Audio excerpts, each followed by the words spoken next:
Whether you keep them in your home or love to see them in theirs, these are the creatures that bring us all together. Reptiles.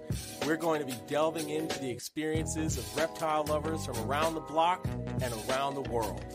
This is the Reptile Talk Podcast.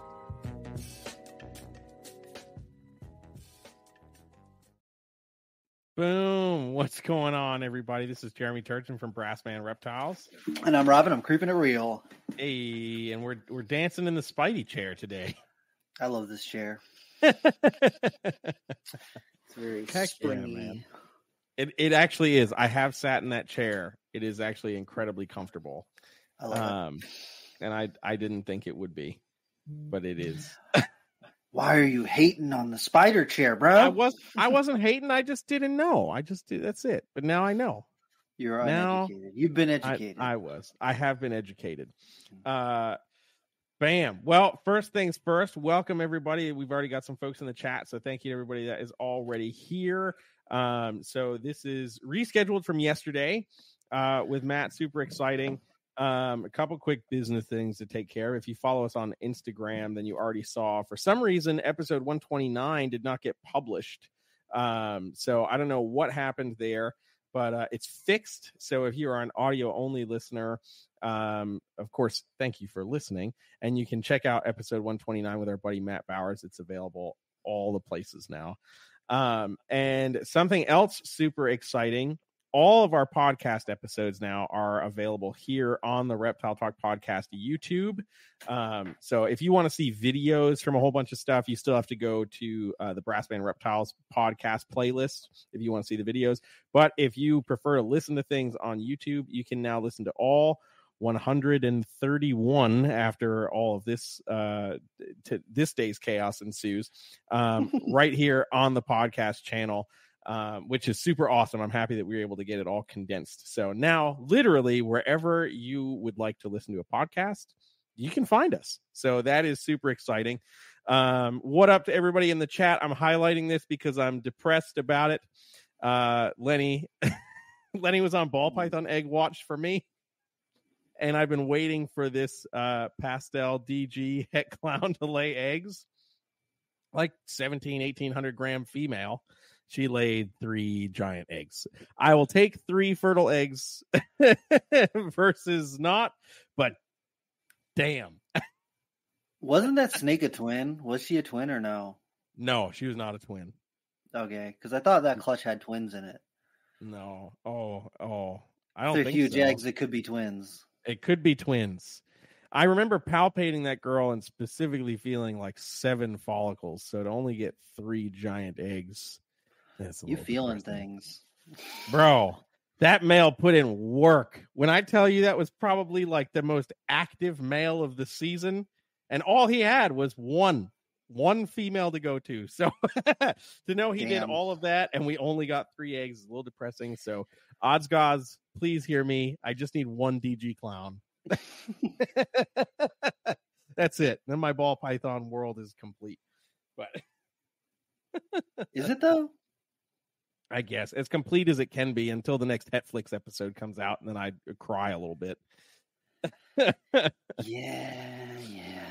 The life of a ball python breeder. Everybody should breed ball pythons because you've never experienced the emotional roller coaster of diving into a project only to have it tank in 6 months than you will when you get ball pythons. I still have my bumblebee, and I've never bred her before. She's got to be like 8 or 9 years old now. Dude, that's the best way to have a ball python is just to have a pet. I just like her. She's cool. Yeah. Hell yeah. I like bumblebees. Hell yeah.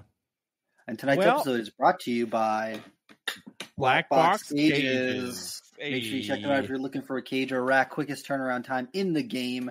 Not only that, they've got all of these awesome features that you should definitely check out. I'm just saying, man, after setting these enclosures up, and then I'm looking at the old enclosures that I've got over here, and I'm like, oh, man, I have to make so many adjustments to make them workable like these ones now. Yeah. So I'm like, oh, man, I have to go through and do this and do this and do this and do that. And I'm not thrilled about it. But, like, one of the things I want to mention, they actually route out the the space for your lights and for your heat panels, so you don't have to run them, like you don't have to drill a hole in the cage or set a coupling up or anything. It's already pre-drilled and routed, so literally all I had to do was just pop it in there, and then it fits flush in between the cages. So I am absolutely loving that. And then I'm looking at these cages and I'm like, oh man, I have lights running out. You can see it in there out the I can see it. door. So I'm like, man, I gotta some grumbling, being upset about it. Actually, before we started recording today, I was at Lowe's looking at couplings so I could get it so it's not like that. But Yep. It is what it is, so. The trips to Home Depot to improve cages. What should only be a $20 endeavor can quickly become a $200 or $300 trip. Oh yeah, I spent $50 and I didn't even get what I wanted. Like, ugh. Oh man. Yep. Absolutely, dude. Dude, check out Black Box Cages. I'm loving it. You should check them out, especially if you're getting upgrades for any of your enclosures. And I think that we shouldn't spend too much more time. I think that we should just get right into it with our guest tonight. Let's do it. We got Mr. Matt Cossman from Reptile Revolt. Bam. How's it going? What's up, man? It was like 90 degrees here today, so it was a hot one a little today. Sweaty. Yeah. Not so much in Maine. Cold and rainy. I miss my friends in Maine, but I do not miss that about Maine. No. Hell no. We just had 2 ice storms too. It was terrible. Oh God, no. Yeah. No. hard pass. No. Yeah. No. Yeah. Ooh, sheesh. But dude, thank you so much for coming on. We wanted to talk to you a little bit about your endeavors. You do some really cool stuff, and I wanted to bring you on and talk about it. Thanks. Appreciate it. Glad to be here. Absolutely. Yeah, absolutely. So for those who might not. Oh, yeah. Oh, go ahead, Rob. No, you got it. No. I'd say that your main focus is monitors, and you are particularly passionate about the tree monitors. So, like, for people who might not have heard of you or might not know like the stuff that you do, what kind of got you into things and then brought you up to where you're at right now? I was always that little kid that would run off into the woods when they were little and just be gone half the day and come home and your parents find like a turtle or a toad in your pocket when they're doing laundry. And so I was just, ever since I was a little kid, I was that one that was like always filthy coming out of the creeks and stuff. But I stumbled on the monitors when I was stationed in Los Angeles, and there was this place called La Habra Pets. I don't know if anyone has heard of it or remembers it. It's still there. It's just under new ownership. But the dude that owned it and ran it was this guy named Peck. And as soon as you walk in, he had mostly monitors. It was mostly monitors, bearded dragons, and a couple pythons. But you could tell the guy was way into monitors. And he had 2 pairs of black tree monitors and just very basic 4x4x2 melamine enclosures with no substrate. I mean, it was 90s husbandry at its finest. You know what I'm saying? But but they were, they looked great. They were just like real dry and ashy, but I didn't know what a good one looked like. But just, anytime I was off duty and looking for something to do, man, I'd either go there or Prehistoric Pets. And, there's a handful of reptile stores around LA and Orange County. And Peck just always had the newest, coolest stuff, even more so than Prehistoric Pets. And that was when I got my first tree monitor about probably a year after being there. I didn't get it from Peck. I ended up finding it off Craigslist of all places. It was a pair of black tree monitors for $400, and it came with a big ass enclosure. So I was like, those days are long gone. Long gone. Those days are long gone. But yeah, that was it. That was the beginning of it. And from there, it just kind of, mushroom clouds into an addiction, I think, for a lot of people. It's like tattoos. You're not going to get just one. So yeah. Now they own a whole floor of the house. Yep. Dude, I mean, but when you are able to just have your stuff not like crammed in or not like having just like an enclosure here and an enclosure there, when you're able to have everything set up in a room like that, it makes things so much easier though. Yeah, I try to make I try to make all my enclosures basically the exact same, with the exception of the dimensions of them. It's all made out of 3/4 inch pressure treated plywood. I do the resin coating with West System, along with a couple coats of what do you call it, caulking in the seams and stuff like that, with more coats of resin. So they're waterproof for the most part. It degrades eventually, but it takes a hell of a long time. Yeah. But yeah, man, I try to keep it as simple as I could possibly make it. I mean, I'm not a carpenter, you know what I'm saying? But I could build a cage, I guess. It's basically a box with a window. Yep. I try to, I mean, if you look at my videos and my stuff, it's pretty much the same enclosure, same window, just different sizes. Makes it a hell of a lot easier when it's all the same. So if something goes wrong, you're like, oh shit, now I got to do this to everybody, because, it's the same stuff. It's happening here. Yeah. Yeah. It's going to happen over there. Yeah. How long did it take you to come up with that design? For the enclosures? Yeah. Or have you tweaked them over the years, or? I kind of, so I retired in 2020, and that's when I was like, you know what, I'm going to just blow out the basement walls and just make this 100%, 2,000 square feet of nothing but reptiles. And, you get some crazy looks from others, but I was like, I'm good. I ain't got shit else to do. I don't have a job anymore. So I needed something to occupy my time. And I had a contractor over, and we were talking about where I wanted my electrical ran and stuff like that. And in that moment, I wasn't prepared to answer the question, but I had to. So like in 10 minutes, I was like, okay, over here, we're going with this, and this. And I just I made it up to, appease the electric permit. And then after that, I just was like, well, shit, I guess I got to build it like that. So,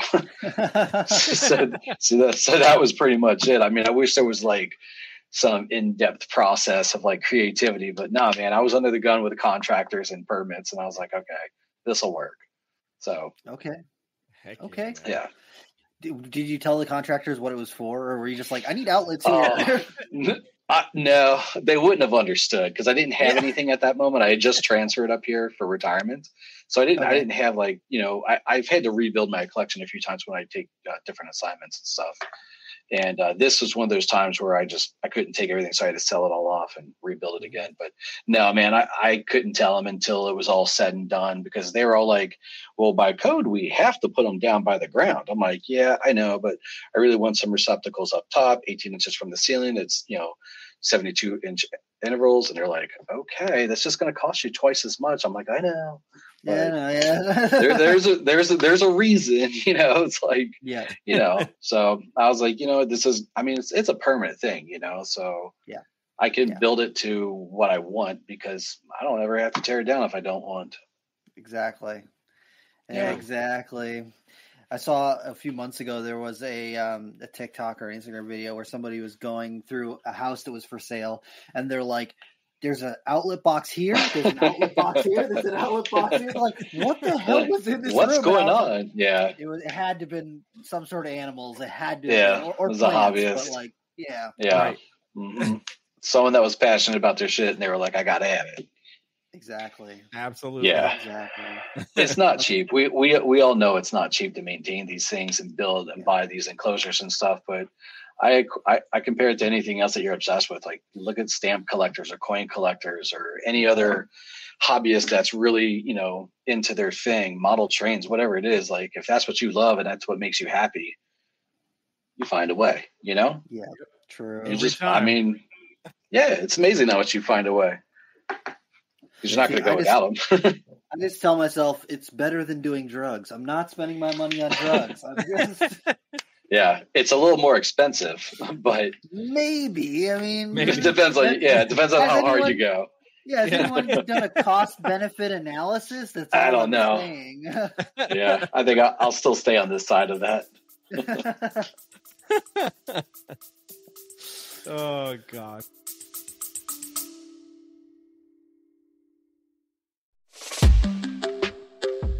What's all around you, almost everywhere you look, and makes your life better? Birds. Learn all about these beautiful creatures in this wonderful new podcast called Birds of a Feather Talk Together. Two experts guide two newbies on their journey to learn more. Mallard ducks, ivory-billed woodpeckers, Hawaiian honeycreepers, blue jays, cardinals, sandhill cranes, and more.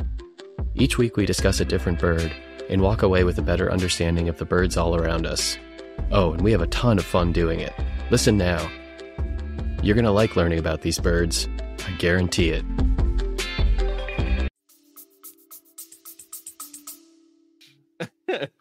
So with the tree monitors, do you have yours all cycled at the same time, or do you have them like staggered so that you got some dropping here, some dropping there? Yeah. In years past, I was pretty lucky and I managed to do that. I think your climate plays a factor in it, what environment you're, like where you live. It does make a difference.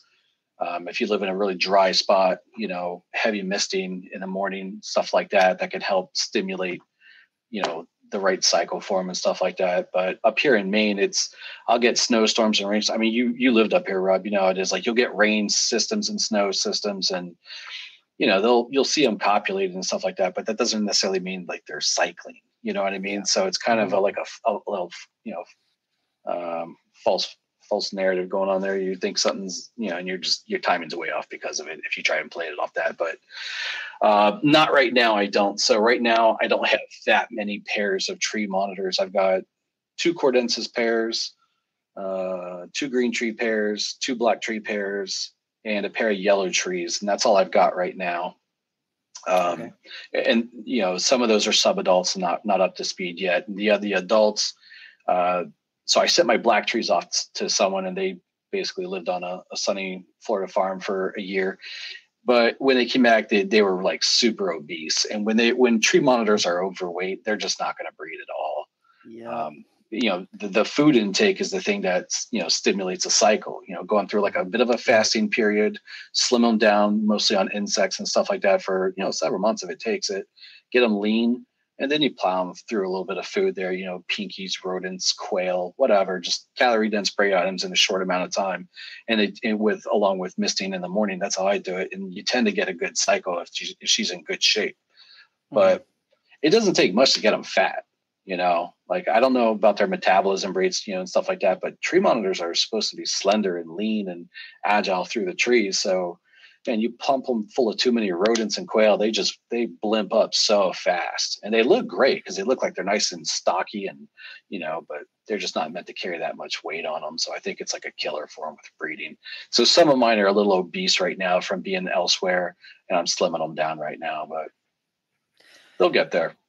Yeah, I think that's one of the things that people who are not familiar with tree monitors, they could misread them because they do just have a very slender build. So when they are like at optimal, health, they look like, if you compared a black tree monitor to a Asian water monitor, the black tree monitor, if you're looking at it, the person who is familiar with the other monitor is going to go, this thing's emaciated. They're going to say like, it's so thin. So what have you done? What have you done to it? And it's like, no. Yeah. That's how they're built. They're meant to look like that. Yeah. They're not supposed to be round. They're not supposed to be that as thick. And like a little bit of weight is okay on them. But like, I think that when people are coming from other groups of monitors to tree monitors, it can lead them to thinking that they need to plump them up to get them to look more full like the other monitors, when in reality it's not really how they look. Yeah, I like them lean. I like a little bit of tail fat on them, right at the base of their tail, but not like, I don't want to be bulging, you know what I mean? And I do want to kind of see just a tiniest bit of their hips right there. Not much, like just barely. And I feel like at that point, I know they're pretty good. But once they start ballooning up on their hips and stuff like that, their arms get real fat. They lose that lateral fold down the side of them of skin. And I think there's just a bit I think that's the best measuring stick for it. Like, look for that lateral fold. If they have the fold, even a few, that's even better. But yeah, man, I think people just overfeed them too damn much. It's not, like you said, a water monitor, for example. You can plow those things full of, high protein prey items, and they'll do great. They'll do amazing, but you can't do that with tree monitors, really. Yeah. And I think that the thing. No, go ahead, Jeremy. Oh, my bad. I think there's a delay on my mic. I gotta try to figure that out. But I think it's something that we're seeing more and more with reptiles in general like understanding like actual feeding habits and like those species that can tolerate being a little leaner in general versus, you know, the majority of, if you think about like what most people are keeping, like they can handle that extra weight pretty easily. Yeah. And you get something else into people's hands. Like think about the same thing with like carpets or even like bloods and short tails, where it's like, oh yeah, it keeps eating, just keep feeding it. Yeah. It's like, actually, like that isn't the greatest thing for them. So yeah, definitely like kind of shifting the angle of thinking for how people are keeping and feeding their animals for sure. Yeah, I think with monitors in general, definitely with tree monitors, but a lot of monitors in general, people just bake the shit out of them. They got the temps so high up.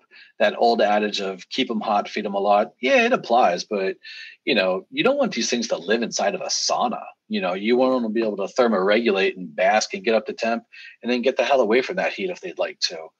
And I think, like, I've seen a lot of folks use like way too much wattage and let in too little ventilation, and these things just, they bake to death. You know, they dehydrate very fast. So they're like, you know, they spike and plummet really quick with like hydration and fat. And then you've got those temps high and they just crash so goddamn fast. So I think lowering wattage, like I like to use 75 watt equivalent bulb, like one of those for my 3 foot wide, 4 foot tall enclosures. And for my 6 foot wide by 4 foot tall by 4 foot deep, I use 2 of those. That's it. And I've got tons of ventilation. Yeah, I've got tons of ventilation on top and the front. So there's lots of airflow, you know, that heat can escape in so many different ways. And I think what I would suggest for people, if anyone gives a damn, is for tree monitors, an ambient air temp on the warmer side.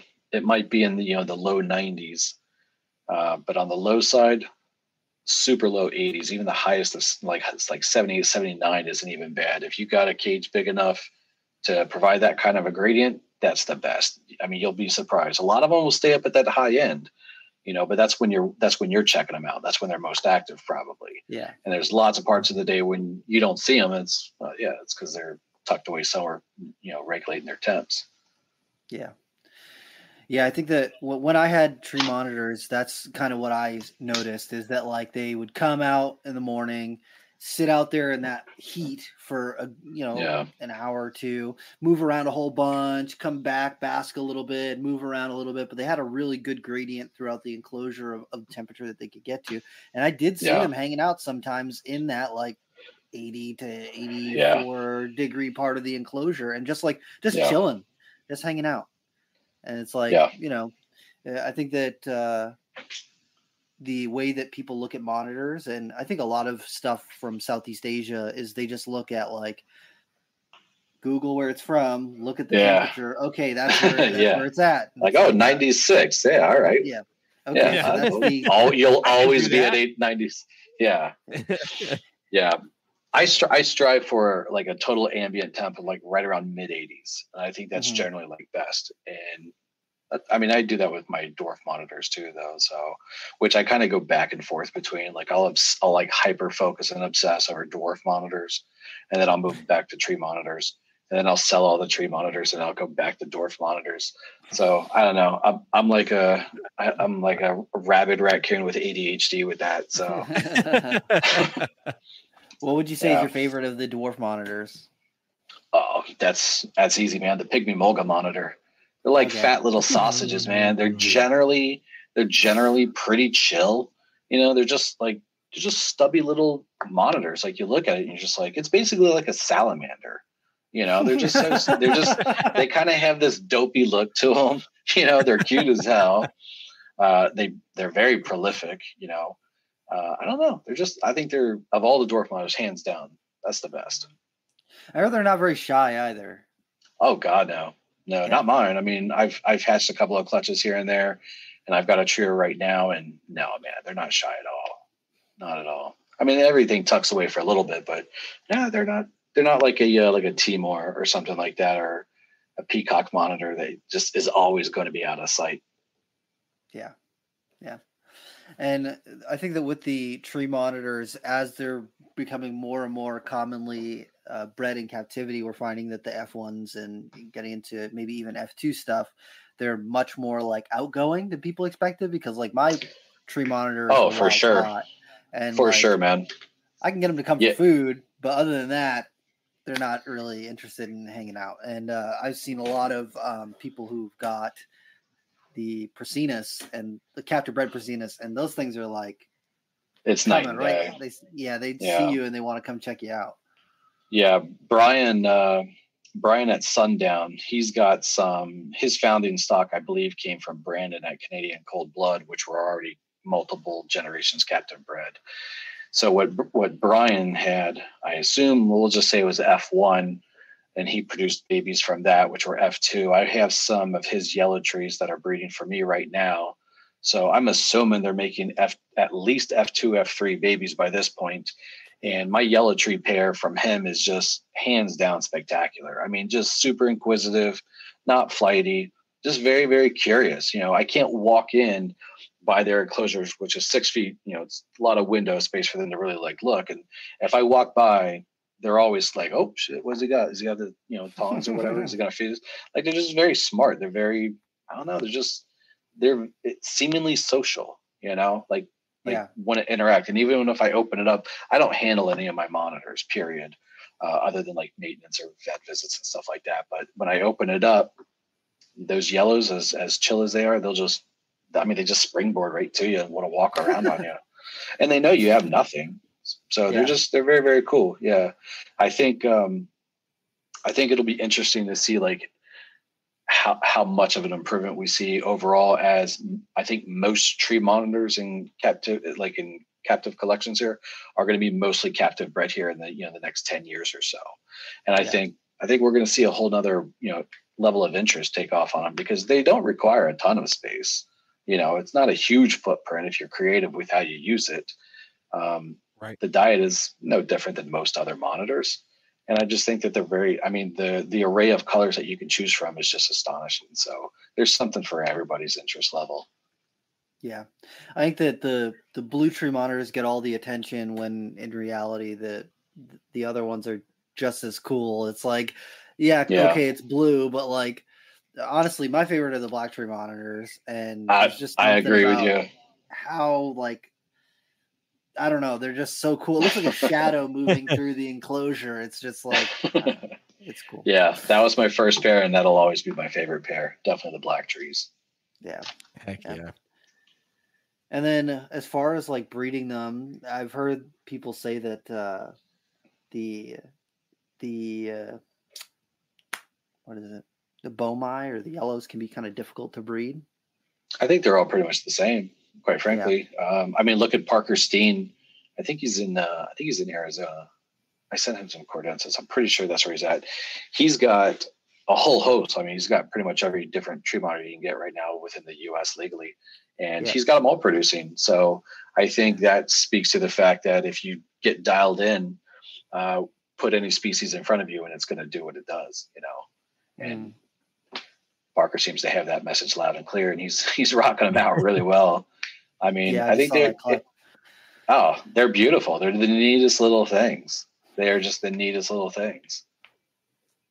I think it's really impressive I think it's impressive what he's done. I think what Brian Whitehead at High Desert Herps, Brian Suzanne at Sundown, Nick Gill, he's in California, and of course Brandon at Canadian Cold Blood. I think like within the U.S., that's kind of like the pinnacle of it. If you can replicate what those guys are doing, you're going to be well set up. Hell yeah. Heck yeah, man. Yeah, I think paying attention to the folks that are really like dialing in on that is like an element that is so important, especially with these species that take a little bit of effort to dial in. It's like when you get those guys that have really freaking figured it out, like 100%, like lock in with that. I think the biggest part with breeding tree monitors, and I will never consider myself an expert on this. My first clutch was in I think 2003, my first pair of black trees, and it's like happenstance. You know what I mean? I just had two tree monitors living together in a shitty cage, and I got eggs. I don't know how the hell I did it. Like I didn't know what I was doing or what I wasn't doing. So my experience with getting clutches has been spotty. As I keep something, then I have to transfer 4 years later, then I sell it all, and then maybe 6 years later I'll get more. So it hasn't been quite as consistent as I would certainly have liked, but duty calls, whatever. But I think for what I've picked up on is mostly it's the conditioning of these animals. If you can get them in a nice, lean, healthy, body composition situation, I think you're set up for success. I think keeping appropriate temps in mind instead of baking them like beef jerky, keep it around low 80s or something like that with a nice basking surface area of like 130. Lots of ventilation. Mist them in the morning. Give them a good solid 1 to 2 minutes of like a good misting to really get them soaked, and they'll dry off throughout the day. I mean, you don't want them wet going to sleep at night, of course. Yeah. But that mostly insects, and then chunk them full of not the males but the females. Plow them full of a bunch of quails, and I like chicken thighs, dark chicken meat, and they'll cycle for you. They'll cycle for you if you don't have a fat monitor. I think they're pretty regular with that. So I think the biggest thing is just that body composition. We have a bad habit of overfeeding stuff, ourselves included. I was literally just about to say, including ourselves. I'm thinking about the pizza I'm about to order. Oh man, it's the American way. It's got to be done. Yeah, that's right. I think that part of that plays into people like to have routines. And if they don't have a routine of, okay, I'm going to feed this animal every other day. I'm going to feed it every day. I'm going to feed it on every Wednesday. If they don't have that routine, it stresses a lot of people out. And so they put things on a schedule, whereas in the wild or in any other setting that this animal would naturally be in, that's not typically how their life is going to go. Yeah, they're not gorging every day.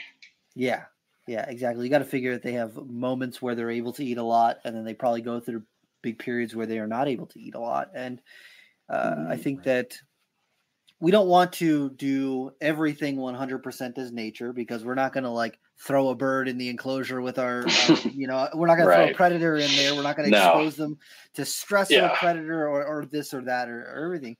But I think there's something to be said about the evolutionary line and lineage of these animals and the things that they've been conditioned to experience for their body to be reproductive. And if we push them really far out of that, maybe their body isn't able to catch up or compensate for what we're trying to do, Yeah, for sure. Yep. It's the old thing of things in moderation. You know what I mean? Yes. Yeah, true. Moderation and keep it simple. Yeah. What do you feed a lot of insects? You do mostly dubia, or are you mixing it up with other stuff? Yeah. I say about a good 75-85% of their diet is either dubia or crickets. I only do crickets on Thursday. I hate crickets. I think they're a pinworm risk. They stink. Yep. I just don't like them. I don't think anyone does. But the lizards do. So on Thursdays, I'll go through about 5,000 crickets. That's just for the Thursday feeding. And that tends to feed everyone Thursday and most of Friday. After that, there's dubia available pretty much at all times. Well, I should say all times during the day. So about 7, 8 o'clock, I put in their feeder cups with the dubia in them. And then about 4 o'clock, I take them out. And at that point, they've either eaten them or they haven't. And I don't care. I just, pop them back into, the feeder bin to get, gut loaded again. And pretty much I'd say, dubia and large crickets are the big bulk. And then, well, they're everything for males. For males, I don't hardly ever give them anything else because they just get so goddamn fat. They're going to be big and bulky anyway. So they're on the plan to, stay slim. The females, they only get the chicken thighs or, a shrimp or quail. I do a lot of quail torsos. I'll remove the legs and the head because the heads are hard to digest. Same thing with rodents. I always snip that off.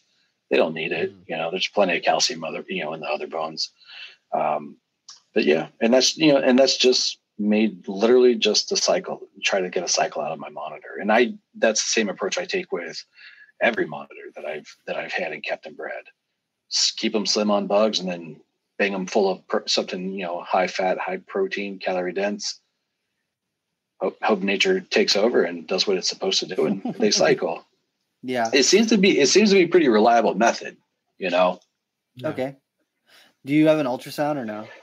No, man, I'm all thumbs. I don't think I could work that thing. I've seen people do it. Ultrasound, man, it's all thumbs with the little knobs. I don't even know what I've seen people do it, and I'm like, oh, okay, I see what looks like some follicles, I think, but I don't know. Like, I don't know if you're familiar with Corey Martin in Texas. She's doing awesome with tree monitors and other monitors. Yeah. Oh, yeah. She has an ultrasound because she is, or big time was, breeding pythons. And I'm sure it came in handy, and she just used it on her monitor. I don't recall which one she used it on, but it looked like she got a good visual. So, I mean, I'm sure it's got its place. I have no idea how to work one. I don't know. I wouldn't know where to start. I feel like I would just be moving it around like an Etch-a-Sketch, and I'd be like, I have no idea. Well, it's like a little tablet, and then it's got like a little wand on it, and then you just like press the wand on their stomach and look around and see what's going on in there. It does take some time to get used to, but yeah, we had Corey Martin on recently before her black tree monitors hatched out, and we talked with her a little bit about it. And I only asked because at Nerd we used the ultrasounds for all of the monitors basically, and it really helped us pinpoint when we should be doing introductions. Because before the like optimal window, the females could be really like violent towards the males. It could be deadly. And so we would often, ultrasound them to see where they're at in their cycle. And once they get to that point where they're less likely to be defensive towards the male or aggressive to the male, then we'll do introductions, and then we get an idea of where she is in her cycle, and we could just time it. We had almost everything broken down to, okay, she laid this many weeks, we'll ultrasound her. She should be in this window, which should put her in the ability to throw the male back in there. And we kind of had it on a system where we knew where they were likely to be at, but it did help as far as like doing introductions and all that stuff. If I had someone capable, I'd certainly try to implement it. Any advantage I can get, I'll take. I'm not going to say no to anything that's going to help me. And I'm just trying to think, like, how would I do that with like a wiggly ass tree monitor? And I'm trying to do it like that is exactly what I was going to say. That would make it kind of difficult. I feel like, I need an extra set of hands, and I don't have any willing participants in this house. So all they got to do is reach out to those contractors again, dude. Oh, geez. Every single person that's come here to like do a service with this house, whether it be plumbing, heating, repair, anything, they have to go to the electric panel, which means they have to walk through the entirety of the reptile space.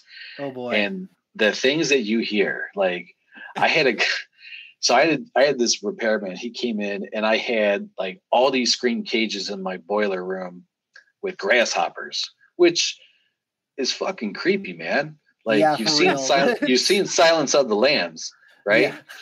Yeah. So this tech comes over, this repairman, and he walks in, doesn't say anything, and then he just turns and he looks at me. He's like, "Man, I gotta say, this is the most fucked up thing I've ever seen in my life." I was like, God damn. I'm like, he's like, man, he's like, first you walk through like this, through this hell of reptiles. He's like, I'm scared as hell of snakes and lizards. He's like, now I come in here and you got grasshoppers from floor to ceiling. I'm like, yeah, man, it's a different look. Right, get out. Yeah. I was like, oh God. But everybody's just been like, what in the hell are you doing down here? That's funny. Man. I'm just enjoying life, man.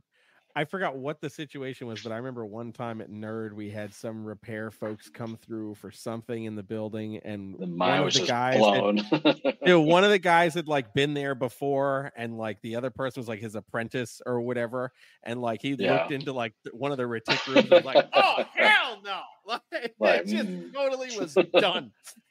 Yeah, it's not everyone's cup of tea, man. At all. Yeah. I just don't understand the lizard thing, because like snakes, I get a lot of people are like, I'm worried about seeing snakes around because maybe they're venomous, but the lizards. I think they see it and they just associate reptile snake. They're here. I'm out of here. Gone. Get me out of here. Yeah. The all-encompassing word. Yeah. Yeah. They're like squad mates, and you're like, how do you know that? What do you?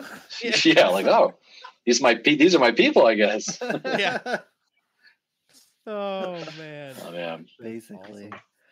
Mm-hmm. Yeah, I think that the ultrasound is definitely a 2-person thing, because when Jake and I was doing it, we needed one person to hold the monitor and ultrasound, the other person to press pause on the little fucking thing. Yeah. It sounds like a two-person operation for sure. They do have. It's probably one of the more expensive models, but I know that there is an ultrasound model that has like a foot switch freeze pad for those who do want to do it solo. But then you basically, I can only imagine what this costs. Yeah, exactly. But then it's like you got to be a drummer, man. Like you got to be you got to move all your limbs independently. It's double basing over there. Right, exactly. Yeah. Oh man, that's too complicated for me. I'll just wait until I see she swells up and assume it's intelligenesis. I'll take it the easy way. Yeah, or maybe it's the harder way. Maybe it's the harder way. I don't know.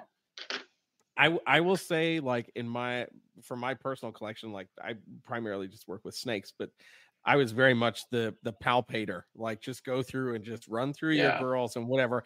This past season, I used an ultrasound and I still felt myself palpating. Like I would ultrasound once every 3 weeks or so and like check follicular development, but I found myself throughout that gap still just like, all right, we're gonna palpate this ring just to be sure. You know, it's like that. Yeah, like I know this is accurate, so I'm just gonna do it. Yeah, you know, I bred ball pythons for like 3 years, and I gotta say, man, it was fun, but some of the most disappointing times, like you buy these multiple genetic animals and you pair them together, and you spend a fortune on it, you know, and you get like 8 regulars and maybe a pastel, and I'm like, son of a bitch, like is this thing defective or something? Yes. Monitors, you know what's coming out, man. It's going to be a miniature version, no questions. Oh man, yeah. So cool colors, man. Yeah, the game of genetic chance sometimes is not worth it. That's nah. It broke my spirit. I was done. Yeah. A few years is all I could do it. Yeah. No, I definitely feel that, man. It's like, yeah, this is gonna be that's a normal. That's cool. That was also my first experience cutting eggs. I never cut monitor eggs before. Oh yeah. I don't know too many folks that cut monitor eggs or lizard eggs in general. Oh, I don't. No. Yeah, I know. Like sometimes, if I think we've had a few instances at Nerd where like the majority of a monitor clutch will have come out, and there's like some stragglers. Oh, we lost Rob. But there'll be a couple stragglers, and we're just like, okay, well, let's make sure that these last few are viable and something's not wrong. We'll end up cutting those. But I think for the most part, it's just the snake folks that are like, yeah, cut it. Yeah, I mean, I watch those videos of like Jay at Prehistoric Pets, and I mean, I guess it's industry normal, but like he's reaching in there, and I'm like, God, dog, like manhandling this little baby.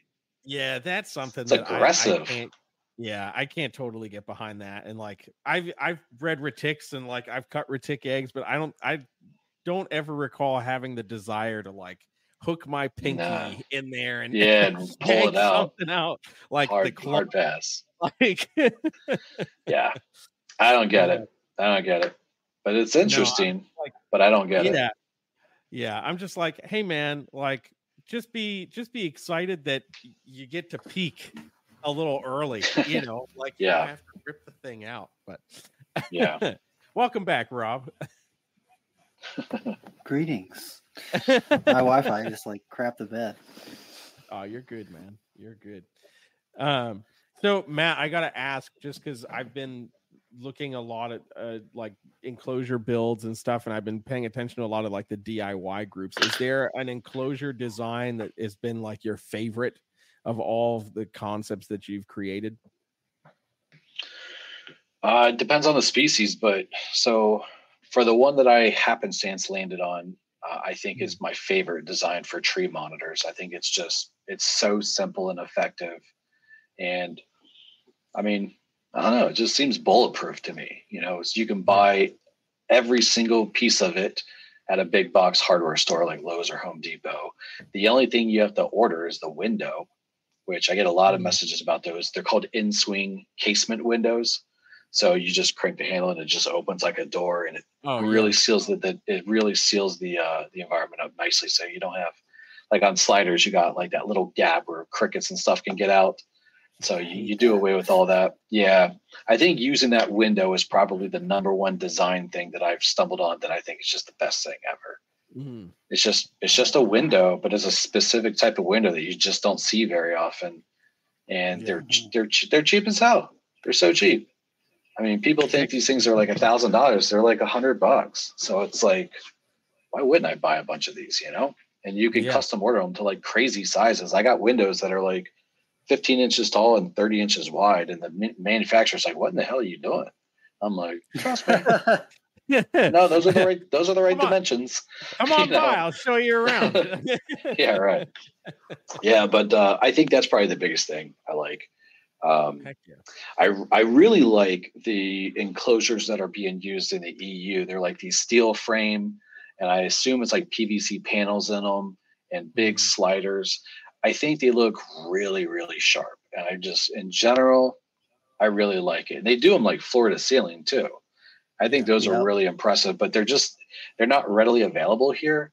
I mean, we have versions of them, like knockoffs of them, but I don't like, and I've seen them, and I'm not impressed with those. But I really like the ones in the EU that are being turned out quite often. Heck yeah, man! Yeah, I think the guys overseas have quite the eye for the design of some of that kind of stuff for sure. Yeah, they really do. I love the naturalistic setups. I can't stand bare bones. I feel it. I guess I see it as just like you're being lazy. Like give this animal some enrichment by having things in there. But at the same time, like a box with a basking area and a drinking area and place for it to walk around, it might breed in there if you give it everything it's need. It's just not, I don't know. I don't think it's enrichment. I don't think it's fair for to have this animal in a domestic situation instead of in the wild, and you're not going to give it the space and like, climbing and stuff like that. Something to, exercise and, just something to get into, forage around. I don't like these basic box enclosures. I think they're depressing.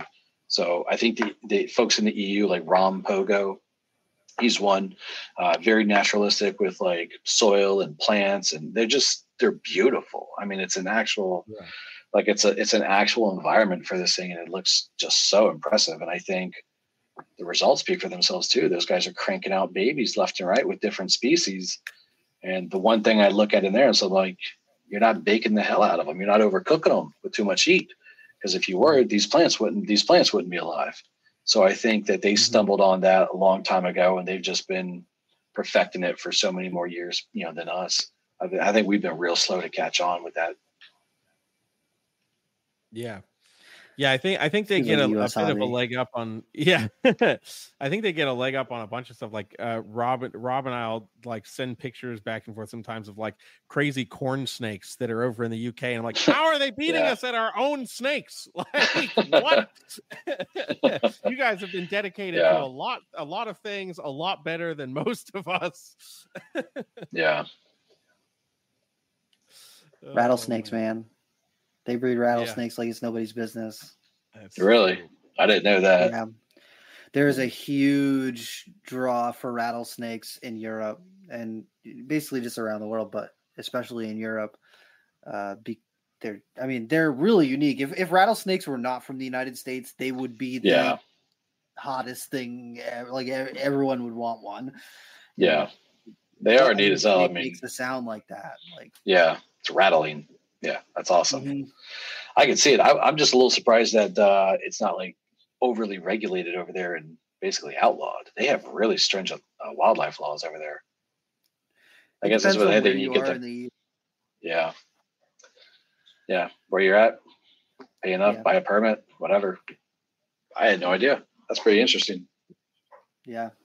Yeah, that's one of the reasons why I want to get out to like the ham show, and they have like I think one that's called Reptile Day or something like that over there, and they have like a whole separate building or room just for venomous stuff. And I'm like, yeah, I'm gonna go to that. Yeah, that would be pretty cool. I only know a few folks that have been over there. They seem to love it. They said it was awesome. Yeah, when I used to post that I would go to the Hamburg show in Pennsylvania, people would be like, "You're going to Europe," and I'm like, "No, Pennsylvania." No, it's not going to be quite that cool. Yeah, no, much less exciting. Yeah, very much. What have you got in those enclosures behind you, Rob? Scrub pythons. All these are all scrub pythons.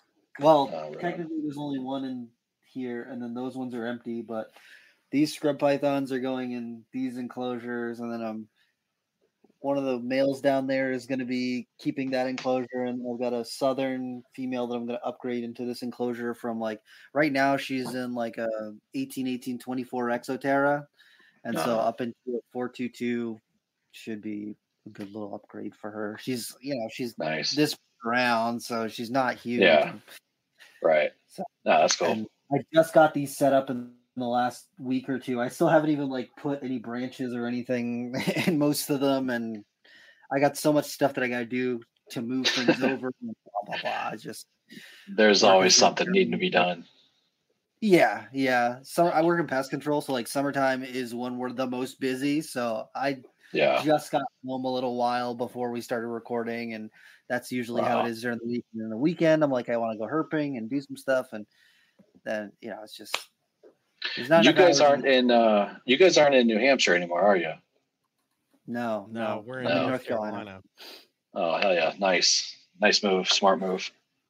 You like it, huh? Yeah, it is beautiful. I love it. You can herp year round. I've literally found snakes every month of the year. That's awesome. Yes. That's cool. Yes. And we didn't see snow this year. The last winter, so not this winter, but last winter, I got a dusting of snow and then a like 1 inch or 2 inch snowstorm, and they shut everything down. And I was like, 2 inches of snow and I got to stay home? Don't mind.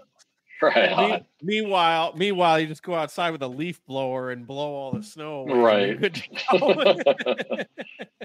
The dusting melted that afternoon, and then the 1 inch of snow stuck around for like a day or 2 days, and everyone was like, "You gotta stock up, everybody! Be careful when you're driving around." I was like, "You guys are stupid, man! Like,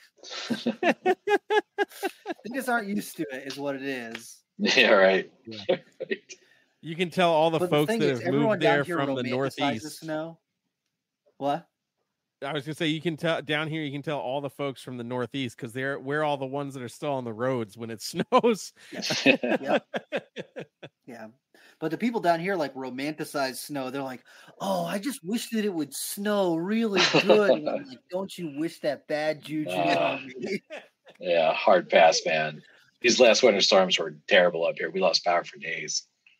No thanks. Man. I'm ready to move. See, that just stresses me out. Yeah. It is stressful. Generators help. Yeah. Do you have like more than one generator, or is it just the one for the Reptile Run?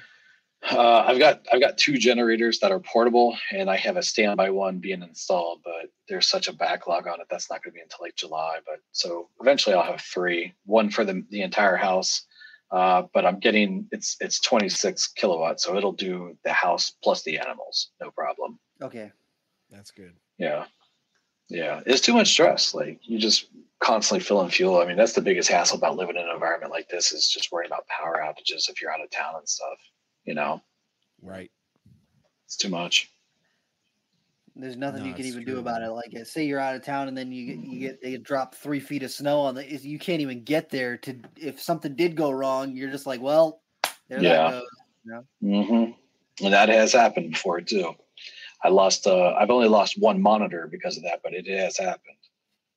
Yeah, it's a bummer. Yeah.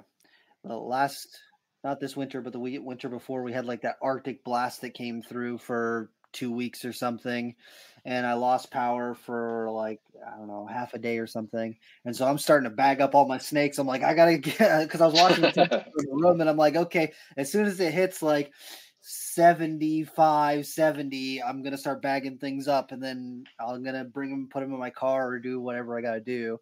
And then as soon as I was done bagging like all the adults, then the power came back on, and I was like, yeah, figures. Yeah. Half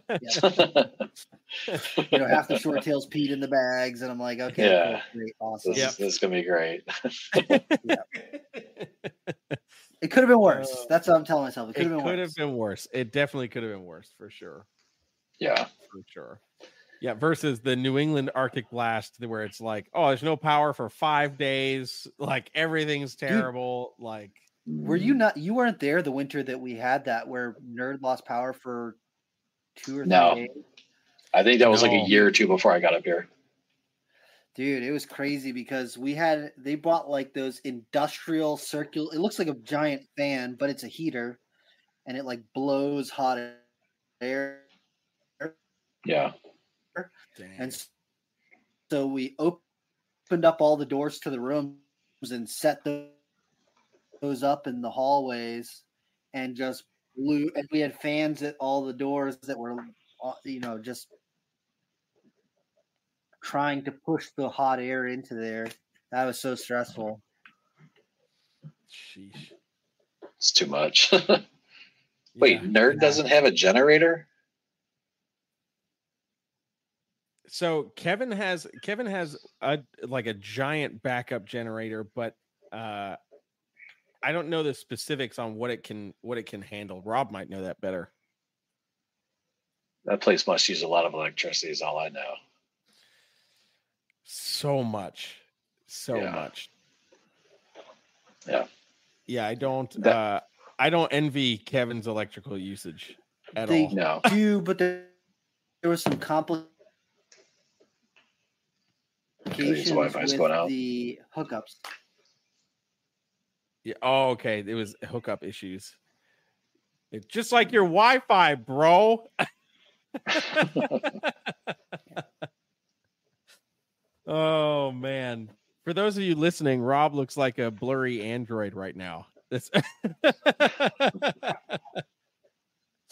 Oh man. But yeah, no, it's like living in places where harsh weather is just a part of life. Like you have to plan for that. Yeah. And like that generator has to become part of your arsenal for care, which it's is mandatory. Crazy. Yeah. It's absolutely mandatory. If I didn't have it, honestly, I don't even know what I would do.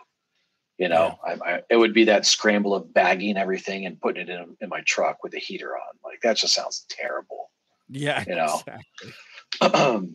This is also why I have casters on every single enclosure. I can roll them all against away from the wall and run extension cords and stuff to keep them powered up. But not that I like doing that, but it beats nothing, Yeah, no, absolutely, man. Absolutely. Yeah. It's that's been something that has been heavy on my brain, because we're pretty good where we're at in North Carolina. Like Rob and I are on opposite sides of the state, but for the most part, like we don't get too much as far as dramatic weather, and like winter, as we were just saying, is typically not that brutal, but you never know. It only takes one time for things to go wrong. But the thought of getting one of those like full out backup generators, like the Generacs or whatever, has been like, it's probably really worth that investment to seriously have that peace of mind to where like, hey, if shit hits the fan, it's going to be okay. Yeah. Our decision was pretty simple, like based on very simple cost of replacing all the animals. That cost far more than a generator. So I was like, it's true. We wouldn't skimp if we're the dogs or something, so it's like, right. All right, we'll justify this expense, but they're not cheap, man. It's the price of a small car. Yeah. Yep. Exactly. Oh, gosh. Exactly. I mean, it's crazy. It is. But it is what it is. There he is. Welcome back. Welcome back. Oh, can you hear us? That's a no. I guess that's a no. Oh, Rob. Oh gosh. Hello. Welcome to the audio test of Rob's sound equipment.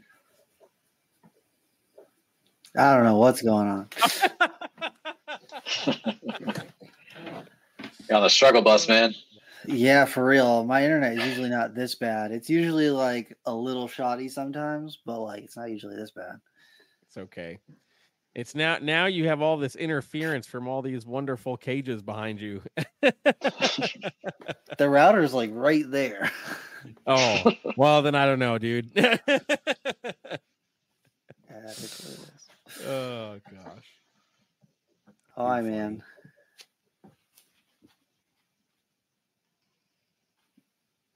Maybe. Nope. Okay. I lost you first. Okay, there we go. No, okay. I think we're good. We're good. Okay. Okay. Just in time to wrap things up. Yes. Dude, yeah, we're just hitting on our hour time, but I wanted to thank you for coming on, man, and wanted to ask you one more question before we wrap things up that we ask all of our guests. What in the realm of reptiles, be it something that you're working with or something that you've seen online recently, what right now has got you excited about reptiles? The Boamai, Varanus Boamai being produced by Parker. Also, I think Brian Susan at Sundown, or might be Brian Whitehead at High Desert Herbs, has a pair too. And I think they're getting eggs as well. I think that's really got me pumped. I mean, when was the last time you saw these things in the U.S.? It's been a decade plus, so this is really awesome. Literally. Hell yeah. Dude, those things are so cool. They're very unique looking in all the monitors. They're amazing. I think it's impressive. It'll be nice to see the next 5 to 10 years those being a staple in the hobby again. Dude, hell yeah. And if people want to see the stuff that you're doing and follow you, where should they do that? I'm on Instagram, Reptile_Revolt. I'm also on Facebook, but maybe once a year. So if you want to see anything or follow any content, it'll be on the Instagram page. I also have a website, ReptileRevolt.com. Hell yeah. Bam. There it well, is, thank you so much for coming on, man. Appreciate it so much. We appreciate your time. Yeah, appreciate the invite. Anytime. Thanks, guys. Yes, sir. Absolutely, okay, we'll catch man. up with you next time, man. Thanks. Bye-bye. See ya.